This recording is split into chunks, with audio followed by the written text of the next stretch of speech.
Dumiah haji mati mentang harta ingat. Maka itu menjadi penyakit bagi kita dan sekaligus sebagai bom waktu. Kenapa? Dalam tradisi kita di Aceh dan khususnya Aceh Besar, ada yang sudah 7 keturunan meninggal dunia, hartanya belum dibagi. Mereka orang kaya, punya harta. Oh, tanah ukuran luas tanah hana payah tunjuk ngenjero, ngengkung katanya. Yang mana tanah beliau? Itu lagi tunjuk. Unlimited. Nyandung luas. Tapi kerabatnya, anak cucunya hidup dalam keadaan kemiskinan, tidak punya harta, tidak punya uang. Harta ada tapi tidak bisa diuangkan. Kenapa? Setiap kali ada satu anggota kerabat keluarga yang ingin jual tanah, tertahan atas izin yang lain. Dia ingin ambil haknya, tidak pernah dibagi. Dia perlu uang, tidak bisa dijual. Tanah luah, penghana. Maka naurun lebih celaka banyaklah. Miskin tidak punya harta, layak. Banyak harta, miskin, celaka. Maka itu PR terbesar bagi kita. Betapa banyak harta-harta yang ketika ingin dimanfaatkan tidak jelas siapa pemiliknya. Kemudian barulah datang cukong-cukong dari Cina, pegat itu sertifikat dengan draw aja. Habis dah. Makanya harus dimulai. Dan seharusnya itu menjadi inisiatif dari perangkat-perangkat desa, Pak Geci, Tuhaput, Tengku Imum. Begitu ada seorang warga meninggal dunia, langsung disampaikan, kumpulkan kerabatnya. Kami sebagai pihak tetua desa berkeinginan agar tidak ada masalah di kemudian hari. Untuk hari ini sebelum jenazah dikuburkan, tolong dikalkulasi kembali berapa banyak aset yang dia miliki dan berapa banyak hutang yang belum dilunasi.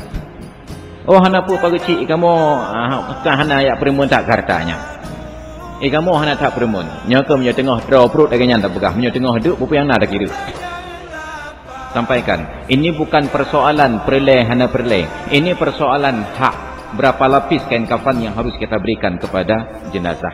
Itu yang diatur dalam agama.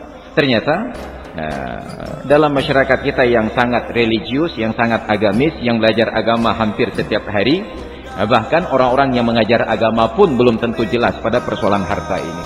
Nauzubillah, summa nauzubillah. Padahal itu adalah halangan yang pertama untuk menjadi sebab mendapatkan siksa di dalam neraka. Maka Nabi suruh bayar. Riwayat yang kedua, Nabi SAW memberitahukan seorang sahabat mahbusun bisababi dainihi, tertahan dari fasilitas yang sepatutnya ia dapati di dalam kubur disebabkan karena hutang.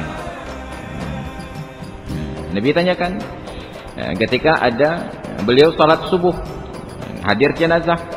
Ketika sudah selesai salat, Nabi bertanya, ahahuna min ali fulanin ahadun? Adakah di antara jemaah yang hadir yang merupakan kerabat si fulan? Adakah salah seorang di antara jemaah kerabat si fulan yang sudah meninggal? Fasakatal qaumu, orang-orang yang hadir diam. Wa kana idza ibtada'ahum bi syai'in sakatu, karena tradisi para sahabat kalau Nabi mulai bertanya mereka tidak segera menjawab. Mereka diam dulu. Kenapa? Tidak ingin terburu-buru memberikan jawaban. Kalaupun harus menjawab, biasanya jawaban mereka Allahu wa rasuluhu a'lam. Allah dan Rasulnya lebih mengetahui. Tapi ini bukan perkara yang Allah dan Rasulnya lebih tahu. Ini persoalan orang sudah tahu siapa kerabat si fulan. 2 kali Nabi bertanya enggak ada yang jawab. Kali yang ketiga ada salah seorang yang menjawab. Ha huwadha, ya Rasulullah, ini dia yang di samping saya. Faqama rajulun yajurru izarahu min muakhkharin nasi. Bangkitlah seorang pria menyeret kain sarungnya. Bayangkan, yajurru izarahu, ia menyeret kain sarungnya. Itu menunjukkan bahwa kain sarung yang ia pakai menyosor lantai. Dan Nabi tidak menggugat perkara kain sarungnya ini. Sekarang saja orang ribut-ribut tentang isbal katanya. Asal pakaian celana kain sarung di bawah mata kaki sudah ribut isbal. Anehnya rata-rata yang ribut perkara isbal itu yang mengambil silsilah keilmuan dari Arab Saudi. Padahal Raja Arab kemarin datang kemari, isbalnya luar biasa. Imam Masjidil Haram, Imam Masjid Nabawi, isbalnya luar biasa. Jadi tidak bisa memahami hadis hanya dengan satu kata. Hukum itu terkait dengan illat. Makanya Abu Bakar As-Siddiq radhiyallahu anhu ketika Rasulullah katakan la yadkhulul jannata may yajurru izarahu, tidak akan masuk surga orang-orang yang kainnya menyosor lantai. Abu Bakar segera komplain, "Ya Rasulullah, inna izari yatasarbalu illa an ata'ahadah." Ya Rasulullah, sesungguhnya kain sarungku ini akan menyosor lantai kecuali kalau saya pegang. Apa jawaban Nabi? Lasta mimman fa'alahu khaila'a. Wahai Abu Bakar, engkau tidak termasuk dalam kalangan orang-orang yang kainnya menyosor lantai disebabkan karena sombong. Maka masalahnya bukan karena pemandangan kain sarungnya di bawah mata kaki, bukan perkara karena pakaiannya menyosor lantai, tapi yang jadi masalah apa penyebabnya? Ternyata karena sombong. Maka tradisi zaman dahulu, kebanggaan, kehebatan seseorang ditentukan oleh panjangnya ekor pakaian di belakang. Maka raja-raja dulu itu kainnya di belakang 2 kali lipat sayap Superman. Ada petugas khusus untuk pegang kainnya di belakang. Makin panjang kainnya, makin tinggi derajatnya. Makanya kemarin kawan saya yang di Inggris itu, Pangeran William,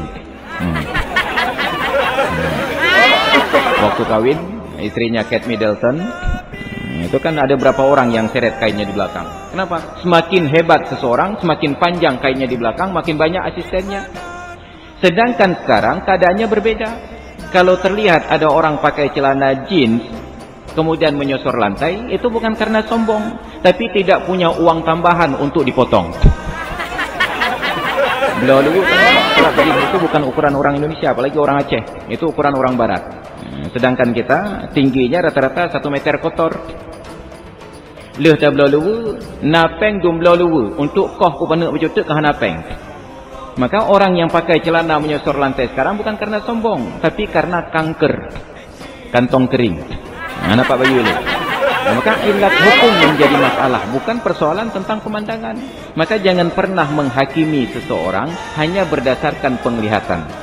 Kata kawan-kawan saya, don't judge the book by its cover. Saya fikir cukup dengan bahasa Inggris. Jangan menghukum sebuah buku berdasarkan covernya. Koper penutup, sampai bikin kopo. Itu prinsip dasar. Maka kita tidak bisa menghakimi seseorang. Oh, bapak fulan boros sekali. Kenapa? Tiap bulan berangkat umrah. Ada gecok peng umrahnya, gejok sedekah kurang getin. Bukankah senang kurang getin? Kita nggak bisa menghakimi orang demikian. Jangan-jangan beliau memang sudah setiap hari bersedekah. Fakir miskin sekitarnya sudah terlayani. Masih lebih uangnya itu boleh.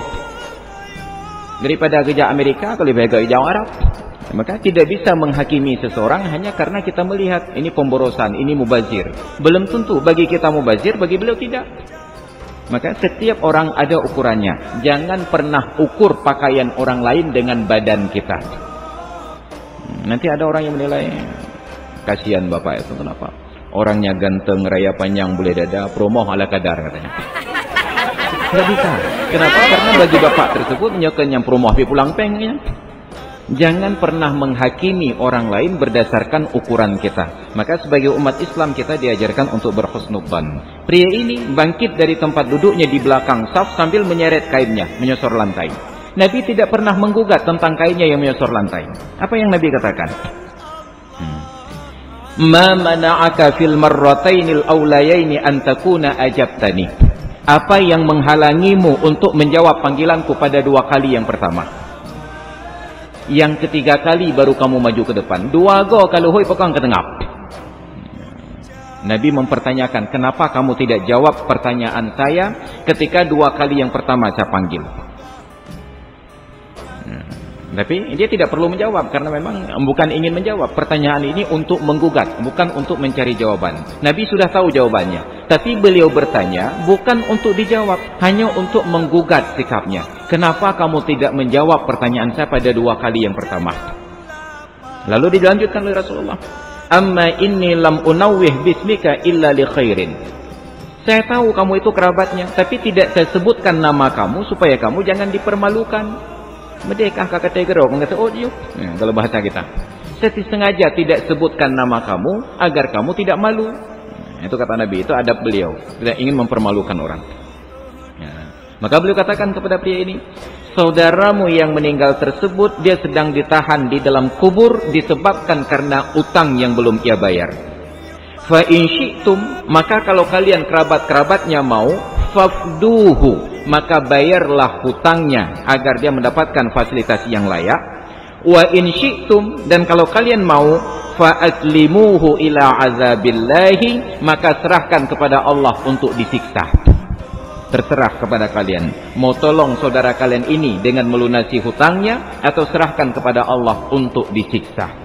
Maka hutang salah satu penyebab siksa kubur.